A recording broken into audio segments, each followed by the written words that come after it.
అలా అండి. ఇది దోసకాయ అంటారు, కర్బూజా అంటారు. ఇది మన సీజనల్ ఫ్రూట్ అండి. దీనివల్ల చాలా యూజెస్ ఉన్నాయి. ఇది మన కంటికి మంచిది, స్కిన్కి మంచిది, వెయిట్ లాస్కి ఉపయోగపడుతుంది.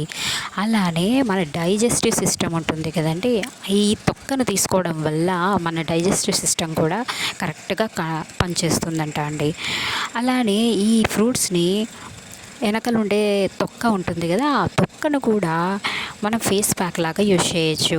ఆ తొక్కను తీసుకొని దాని మీద కొంచెం పసుపు, ఒక 2 డ్రాప్స్ హనీ కూడా వేసేసి దాన్ని బాగా రుద్ది మన ఫేస్ మీద అప్లై చేసి 5 to 10 minutes ఉన్న తర్వాత ఫేస్ వాష్ చేసుకుంటే మన స్కిన్ మీద ఉన్న డ్రైనెస్ కూడా తగ్గి మన స్కిన్ గ్లో అవుతుందంట అండి.